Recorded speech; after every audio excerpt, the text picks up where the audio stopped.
ल एकछिन अब ध्यान दिने, हामीहरू अहिलेसम्म यो एकाइ 3 मा मेनली छलफल गरेको कुरा के थियो त हाम्रो लास्ट टाइम कोषका भागहरू हामी पढिरहेछौँ। त कोषका मुख्य रूपमा हामी यहाँ 4वटा भागहरू पढ्ने थियो हैन, जसमध्ये एउटा भागको बारेमा हामीले मात्रै पढेका छौँ, जसमध्ये तिमीहरूलाई म बताएका थिएँ कोषका भागहरूमा कोषका आवरण, साइटोप्लाज्म र कोषका अवयव र लास्टमा एउटा थियो के त न्युक्लियस। त हामी कोषलाई मुख्य रूपमा कति भागमा डिभाइड गरेका थियौँ त 4 भागमा। कुरा बुझ्यो? जसमध्ये एउटा भागको बारेमा हामीले मात्रै पढेछौँ, जसको नाम थियो कोषको आवरण। र त्यो कोषको आवरणमा हामीले 2टा कुरा पढेछौँ, याद छ तिमीहरूलाई? एउटा हामी पढेछौँ के त के पढेछौँ भन त? कोषको आवरण कतिवटा पढेछौँ तिमीहरू? 2टा। के कति कति पढ्ने छिए? एउटा हामी कोष भित्ताको बारेमा र एउटा कोष झिल्लीको बारेमा। अब कोष भित्ता के हो, त्यसको काम के हो, कस्ता प्रकारको जीव कोषमा कोष भित्ता हुन्छन्, कस्ता प्रकारका जीव कोषमा कोष भित्ता र कोष झिल्ली दुवै हुन्छन्, कोष भित्ताको नेचर, कोष झिल्लीका नेचर जस्ता कुराहरूको बारेमा हामी राम्रोसँग पढिसकेका छौँ। यसका कार्यहरू पनि हामी राम्रोसँग बुझिसकेका छौँ। त यहाँसम्मको कुरा हामीले राम्रोसँग पढिसकेका छौँ। कुरा बुझ्यो? तिमीहरूलाई बताएका थिए कोष भित्ताका काम कार्यहरूलाई याद राख्नुपर्ने हुन्छ, कोष झिल्लीका कार्यलाई पनि के गर्दा याद राख्ने।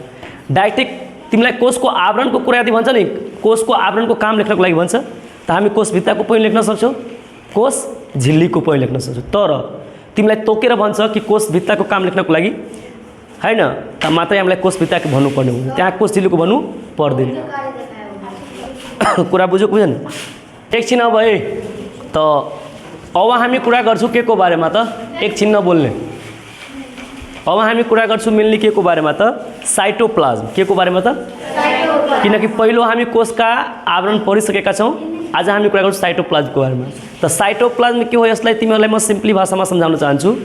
यसरी बुझ्ने, जस्तै मानौँ कि यो कोष होइन, यो के हो त हाम्रो यो हाम्रो के त यो जनावरको कोष हो। त्यसमा कोषमा के हो त न्युक्लियस पनि हुन्छ र यसको भित्रमा धेरै प्रकारका के हो त कोषका अवयवहरू पनि हुन्छ कि हुँदैन?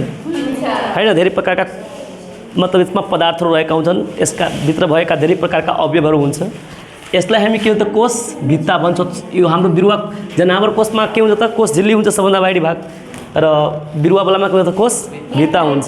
यो त तिमीहरूलाई राम्रो थाहा छ कि छैन? हो। त अब याद राख्नुपर्ने कुरा के हो, जस्तै हाम्रो यो कोष झिल्ली बिरुवा जनावरवाला कोषमा के हुन्छ त कोष झिल्ली हुन्छ।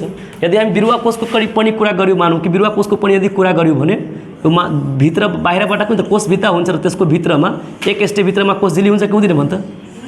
सबभन्दा बाहिर के हुन्छ त कोष भित्ता, सबभन्दा बाहिर के हुन्छ त कोष भित्ता हुन्छ र त्यसको एक स्टेप भित्रवाला पार्ट हुन्छ त हैन, त्यसलाई हामी कोष झिल्ली भन्नु। के हुन्छ त कोष झिल्ली। मतलब बिरुवामा कोष झिल्ली र कोष भित्ता दुवै पाइन्छ, तर जनावरमा के हुन्छ त सबभन्दा बाहिरी भाग कोष झिल्ली। यो त हामी पढ्छौँ नि। त याद राख्ने, बिरुवा होस् चाहे जनावर कोषको होस्। अब के बुझ्नुपर्ने हुन्छ, यहाँ यो न्युक्लियस छ, यो के छ त हामीहरूको न्युक्लियस। यता पनि न्युक्लियस हुन्छ कि हुँदैन बिरुवावालामा? अब न्युक्लियसदेखि यो के त कोष झिल्ली हो, यो के त न्युक्लियस हो। त अब कोष न्युक्लियसदेखि कोष न्युक्लियस यहाँ कोष झिल्लीदेखि न्युक्लियससम्म, कोष झिल्लीदेखि न्युक्लियससम्म खास गरी जुन प्रकारको मेटेरियलहरू हुन्छ, जसमा खास गरी तिमीहरू यसरी बुझ्न सक्छौ। जेना अंडा देखने छी, अंडा के फोड़ी छी तो वो जो पदार्थ जो रहे तो वो पीरा वाला टाइप के, वो पूरे के पूरे ठोस रहे आ नहीं पूरे के पूरे तरल टाइप के रहे। जेना शैम्पू के न शैम्पू नहीं पूरे तरल जखा रहे आ नहीं पूरे ठोस, जरा अपना सब कह सकै छी त एकरा अपना सब अर्ध तरल कह सकै छी। कथी कह सकै छी त? अर्ध तरल, माने पूर्ण रूप से तरल नहीं रहे, पूर्ण रूप से जेना दही वही दही के नहीं हो, दही के अपना सब अर्ध ठोस कहे छी, या तो पूर्ण रूप से ठोस रहे हो नहीं रहे लेकिन ठोस जखा रहे, तो पूर्ण रूप से ठोस तो नहीं ना।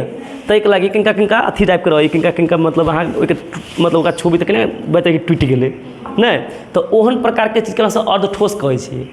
आ तरल में जे खास करके पूर्ण रूप से तरल जो नहीं रहत ना, लेकिन तरल टाइप के ओकरा में नेचर रहे है ना, तो ओकरा अपना सब अर्ध तरल कहू। कथी कहबी त? अर्ध तरल। तो न्यूक्लियस देखी सरी न्यूक्लियस भन्छ यो कोष झिल्ली देखि न्यूक्लियस सम्मको जति पनि हाम्रो पदार्थ हुन्छ, मेटेरियलहरू हुन्छ, एकरा अयस्ल के अय तक में जति भी प्रकार के कथी त मेटेरियल सब है जो अर्ध तरल आकार के रहे, वही मेटेरियल्स के अपना सब कथी कहबी त? साइटोप्लाज्म कहू। कथी कहबी त? साइटोप्लाज्म। मतलब अयस्ल के अय तक के भीतर में जो पदार्थ सब है ना, अर्ध तरल आकार के मतलब अर्ध तरल टाइप के जो पदार्थ सब है ओकरा कथी कहबै त साइटोप्लाज्म कुरा बुझ्नुभयो न त्यसलाई के भन्छ त हामीहरू साइटोप्लाज्म साइटोप्लाज्म कहाँदेखि कहाँसम्म फैलिएको हुन्छ त हाम्रो न्युक्लियसदेखि कोष झिल्ली भन्न सक्छौँ अथवा कोष झिल्लीदेखि न्युक्लियससम्म फैलिएको जुन अर्धतरल पदार्थ हुन्छ अर्धतरल माने पूर्ण रूपमा तरल हुँदैन त्यस्ता पदार्थलाई हामी के भन्नु त साइटोप्लाज्म के भन्नु त साइटोप्लाज्म कुरा बुझेको होइन अब यो साइटोप्लाज्ममा के कस्ता प्रकारका पदार्थहरू मिलेर बनेका हुन्छन् अर्धतरल त हामी भन्यौँ जुन हाम्रो कोष झिल्लीदेखि न्युक्लियसमा फैलिएको हुन्छन् अर्धतरल टाइपको तर त्यो के मिलेर बनेको हुन्छ त साइटोप्लाज्ममा धेरै प्रकारका पदार्थहरू हुन्छन् जस्तै यसमा पानी हुन्छ लवण हुन्छ खनिज हुन्छ के भन्छ प्रोटिन हुन्छ भिटामिन हुन्छ यो सबैबाट के बनेको हुन्छ कि विभिन्न प्रकारका पौष्टिक तत्त्वहरू के हुन्छ त यो साइटोप्लाज्मभित्र हुन्छ कुरा बुझेको होइन त साइटोप्लाज्मभित्र के पाइन्छ त खास गरेर पानी लवण प्रोटिन भिटामिन इत्यादि कुराहरू के हुन्छ त हाम्रो साइटोप्लाज्ममा पाइने गरिन्छ कुरा बुझ्नुभयो होइन त्यसपछि यसका साथसाथै यसमा राइबोजोम के त ribosome chloroplast mitochondria Golgi body enzyme vacuole जस्ता अवयवहरू पनि रहेको हुन्छ त एकरा भितरमे त अवयव सब त ई जे अवयव जे ठाउँ पर रहे वही ठाउँ के त अपना साइटोप्लाज्म कहै छै नहीं कहै छी एहि के भीतर में कथी रहे कोष के अवयव सब रहे तो कोष के अवयव के पार्ट अपना सब अलग पर है कैलाकि जब साइटोप्लाज्म के बात करते पूरे वाला भाग चलते एक भीतर में ऐसा के तक जते हैं ना चारों तरह से वो पूरे वाला भाग होते हैं लेकिन कोष के अवयव कभी ना तो अवयव में वही में की होता है कि ओकरे एक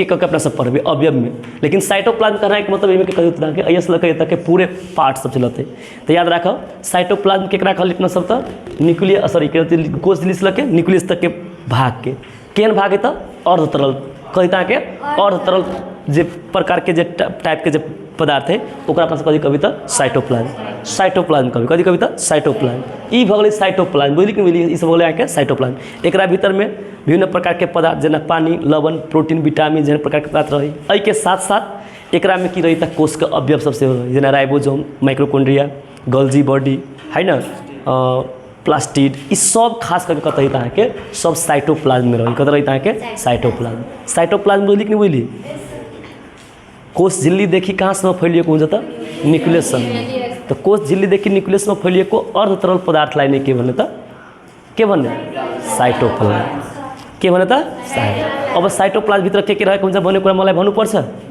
ल त यो कुराहरू पनि तिमीहरू राम्रोसँग बुझेका छौ कुरा बुझ्नु मलाई काएन भन त बुझ्नै छिन भाषा ल अब साइटोप्लाज्मले के कस्ता प्रकारका कार्य गर्ने गर्छ यसको कार्यको बारेमा हामी छलफल गर्छौँ साइटोप्लाज्मले के कस्ता प्रकारका कार्य गर्ने गर्छ अब यसको भित्र रहेका विभिन्न प्रकारका जुन प्रोटिन विटामिन मिनरल्स अथवा कोषका अवयवहरू छन् तिनीहरूको काम नै के हो त साइटोप्लाज्मको काम भयो अब यसको भित्रमा भएका पदार्थहरूले गर्ने काम नै के हो त साइटोप्लाज्म किनकि साइटोप्लाज्मकै भित्रमा त्यो कुराहरू रहेको हुन्छ त एज होलमा मोटामोटीमा यसले के कस्ता प्रकारका कार्य गर्ने गर्छ त हामी यहाँ मुख्य रूपमा तीनवटा कार्य बुझ्नेछौँ सबभन्दा पहिले जीवन प्रक्रियाका लागि हामीलाई बाँच्नको लागि जीवन प्रक्रियाको मतलब के हो जस्तै हाम्रो शरीरमा सास प्रश्वास प्रक्रिया हुनु त्यसपछि निष्कासन प्रणालीले निष्कासन कार्य गर्नु रक्त सञ्चार प्रणाली हुनु यो सबै के हो त जीवन प्रक्रियाको हिस्साहरू छ त हाम्रो जीवन प्रक्रियामा मतलब हामी जुन जिउँदो जबसम्म हामी जिन्दा रहन्छौँ त विभिन्न प्रकारको प्रणालीले हाम्रो बडीभित्र काम गर्छ कि गर्दैन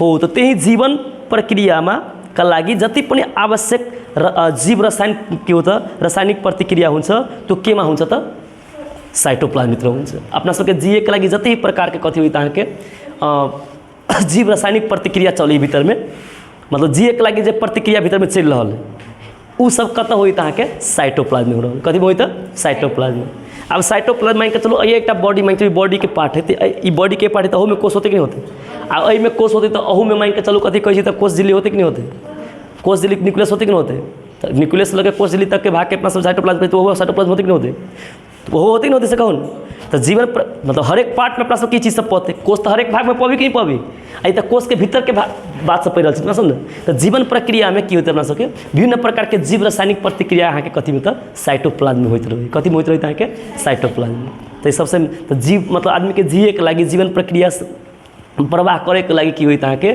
साइटोप्लाज्म के भीतर में विभिन्न प्रकार के जीव रासायनिक प्रतिक्रिया होती रही जगह कारण से जिंदा रही तो सबसे मेन काम भाव लेकर क्या करता है कि साइटोप्लाज्म के जीवन प्रक्रिया का लगी आवश्यक जीव रसायन प्रतिक्रिया हाम्रो कहाँ भइरहेको हुन्छ त साइटोप्लाज्ममा नै हुन्छ कहाँ हुन्छ त साइटोप्लाज्म पहिलो वर्क बुझ्यो तिमीहरू दोस्रो काम के छ यसको यसले सजीवमा पानी तथा लवणको मात्रालाई सन्तुलन गर्ने काम गर्छ। त एकरामा त पानी या लवण तो पेबे करी नहीं कंसलिए।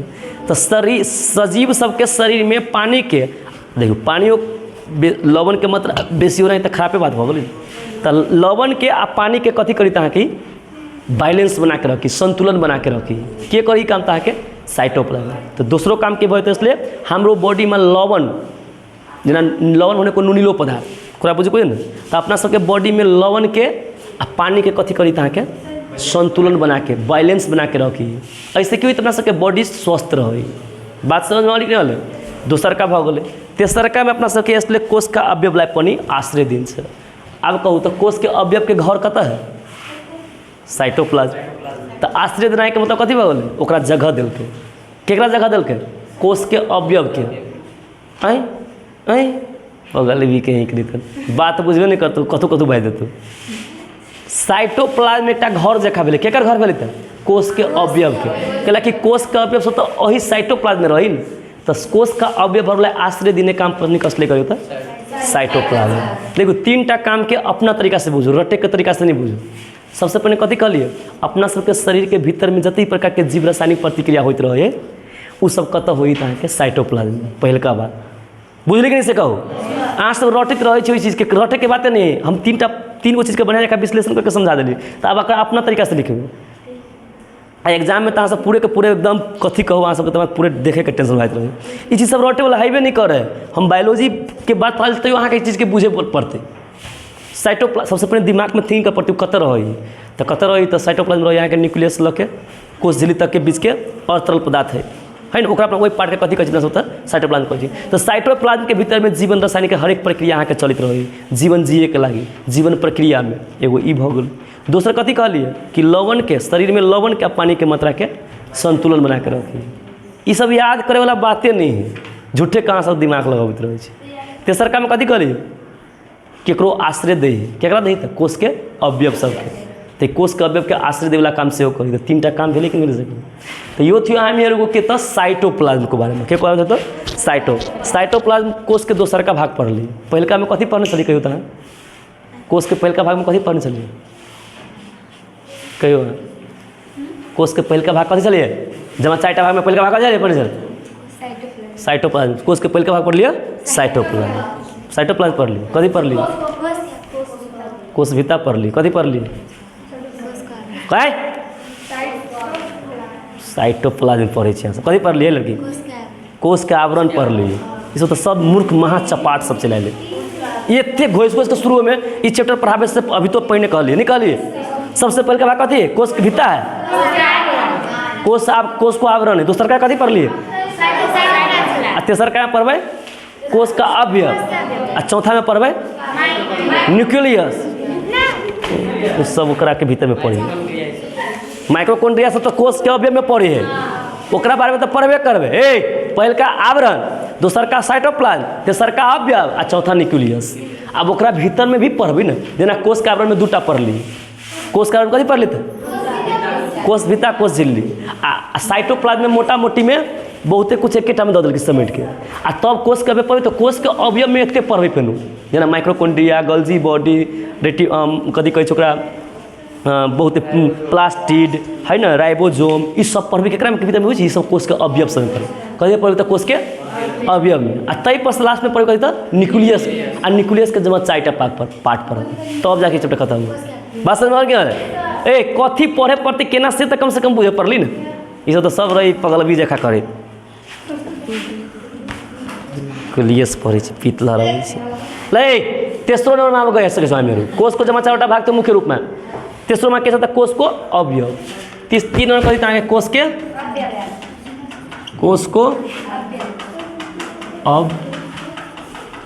के अवयव सबके बारे में पढ़बे। तो कोष के अवयव अहाँ कहल छलै कोष के अवयव कतऽ रहे के कहि देबै कोष के अवयव सब कतऽ रहे भऽ गेलै अहाँ के घर में रहे। साइटोप्लाज्म नहीं रहे अभेरी पढ़ली। कोष के अवयव सब कतऽ रहे जइया कोष के अवयव सब तही साइटो मतलब वही पार्ट के मतलब साइटोप्लाज्म कहै छी। कथी कहै त साइटोप्लाज्म कथी कहै त साइटोप्लाज्म। बुझली कि मेरे विषय तुरंत है लवा सब लो तो अब हमें पूरा कर कोष का अवयव। कोष के अवयव के बारे में अहाँ सबके अच्छा से बुझे के तो पहले कोष के अवयव में कते किस्म के रही तो वो में अहाँ के दूटा प्रकार पर मेनली दूटा प्रकार पढ़बे। एगो सजीव नेचर के रहते एगो निर्जीव नेचर के रहते बुझलिए कि नहीं बुझलिए। जेना अब कोष के अवयव में तो मान के चलू एमें दू किस्म के अपना सब पढ़बे है ना। एमें पानी लवण सब सेहो सब आते लेकिन पानी लवण सब सब के ना है सजीव नेचर के कि निर्जीव नेचर के। पानी सब अहाँ के सजीव नेचर के ये सब तो पूरे खत्म सब है कुछ नहीं बुझी। पानी लवण सब सजीव नेचर के कुछ नहीं बुझी। आ वही में अपना सब कोष के अवयव में एक दूसरो भाग पढ़बे जैमें अहाँ के जेना गल्जी बॉडी माइक्रोकोन्ड्रिया है ना प्लास्टिड ई सब तब कोष के मतलब कथी त लिविंग थिंग्स वाला पार्ट सब है। सब तो बढ़ते ये सब सजीव नेचर के देखा तो एमें कुछ चीज वैसे कुछ अहाँ के सजीव नेचर के रहते हल्ला कल घूमे कल वही कैमरा घुमा दो उमर कुछ सजीव नेचर के होता है कुछ अहाँ के निर्जीव। तो अपना सब कोष के अवयव के बारे में आप पढ़े के प्रयास करी ठीक है। लेकिन ये अपना सबके तो वो जो सजीव आ निर्जीव वाला बातें कहली ना तो मेनली अपना सबके जो कोष के अवयव सब में जो सजीव नेचर के है जते भी प्रकार के सजीव नेचर के भाग सब है जेना माइक्रोकोन्ड्रिया गल्जी बॉडी प्लास्टिड वाला है एक सबके एक एक के सबके काम पढ़े कोष के अवयव में। तो अब ये सब बहुते बात पढ़े पड़ती कोष के अवयव में बुझलिए। जमा करके पढ़ देखियो सबसे पहले माइक्रोकोन्ड्रिया प्लास्टिड तैपर से प्लास्टिड में भी जमा 3टा क्लोरोप्लास्ट क्रोमोप्लास्ट ल्यूकोप्लास्ट तैपर से राइबोसोम इंडोप्लाज्मिक रेटिकुलम तैपर गल्जी बॉडी तैपर से लाइसोसोम व्याकुल एते बात पढ़े पड़ती सब कथी से पूछी कोष का अवयव हो समझ में आ गया ये सब कथी तो कोष का मतलब कोष के अवयव में अपना सबके बहुते बात पढ़े पड़ते सब कथी है और काम कथी है सबे पढ़े पड़ते। एहि चैप्टर में अच्छा से बुझे के लगे यहाँ कुछ नहीं सब अवयव के नाम याद रख लू और काम याद रख लू काम खत्म ऐसे बेसी कुछ नहीं पूछता है। केकरा कथी के चिन्ह जेना केकरा एनर्जी के फैक्ट्री कहे केकरा अहाँ के एक्सोस्केलेटन कही सबके अपन अपन उपनाम से चिन्ही। तो उपनाम से केला चिन्ह होते केला ओहन काम होते केला ओहन काम होते जेना केकरो प्रोटीन के फैक्ट्री कहे केला के शक्ति दी होते हमारे बात बुझ गई माने शक्ति के फैक्ट्री कही केला के प्रोटीन दी होते समझ में आयल से कहूँ।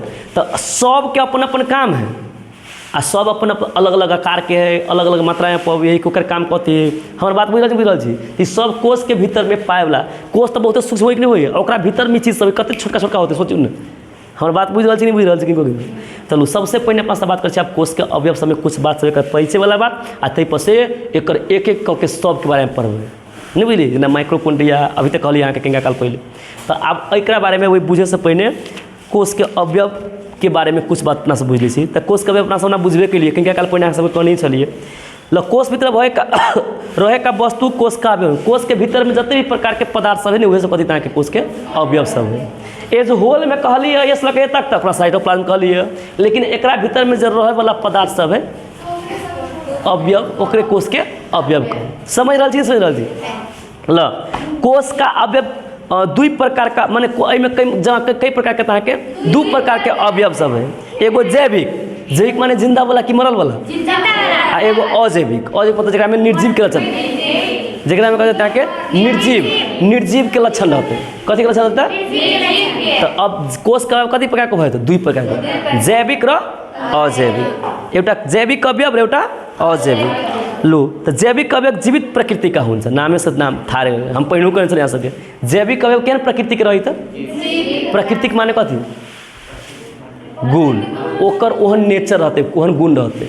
तो जैविक अवयव केहन नेचर के रही के जीवित नेचर के रही कहन नेचर के रहे हैं इन्हीं को जीवन प्रक्रिया तथा जीव रसायन प्रतिक्रिया संचालन कर जेना एक नाम सब जकर हम कहल जकर बारे में पढ़बे जेना ribosome chloroplast mitochondria Golgi body ये सब कथी तरह के जैविक अवयव भेल अजैविक ये सब जैविक ये सब केहन नेचर के रहे निर्जीव केहन कहे था निर्जीव रहे केहन नेचर करे जैविक वाला सब। अब एगो बात अहाँ के एग्जाम में पूछते जैविक अवयव अजैविक अवयव के फर्क छुटिया लगी तो फर्क छुटिया सकै छी यहाँ से नहीं छुटिया सकै छी एकदम छुटिया सकै छी डिफिनेशन लिख देवे तैपर से कौन कौन में भीतर में पढ़ी से लिख देवे ओकर काम लिख देवे होते कि नहीं होता है कुछो नहीं याद करे पड़ते किनका ध्यान से सुनी तो वो बात एकदम लिख देते आए। अब की भऽ गेलै कभियो काल कार्यो रहे पड़े बात बुझ रही ना अहाँ सब क्लास में बॉल लगाए तब ठीक होते बात बुझलिए हाँ तो जान के लगेने से हम ही 10 में ओहि सबके ओहिमे के अच्छा होइत रही वीडियो सब अहाँ सब तऽ बोर्डो देखे ग्राउंड कहै छी पूरे खत्म ए तऽ पहिलका हल्ला कलू पहिलका बात कथी बुझलिए कि अवयव दू प्रकार के होई एगो जैविक एगो अजैविक जैविक में जीवित नेचर के होई जैमे माइक्रोकोन्ड्रिया गल्जी बॉडी प्लास्टिक जेहन प्रकार के पदार्थ सब होई ठीक है। अब आ गए यहाँ के अजैविक अवयव तो अजैविक वाला के नेचर के रही से कहू तो अजैविक वाला के नेचर के रहते जीवित के अजीवित निर्जीव नेचर के ठीक बात कथी कहता निर्जीव कथी कहता निर्जीव सही रहा बात बुझे का प्रयास करो बात बुझे लो सब डिप्रेशन हमें अहाँ सबके अये तक में डाउट हमें ए तो अजैविक कहते तो लवण होते पानी होते खनिज होते विटामिन होते प्रोटीन ये सब केहन नेचर कहते हैं के अजीब कौन नेचर के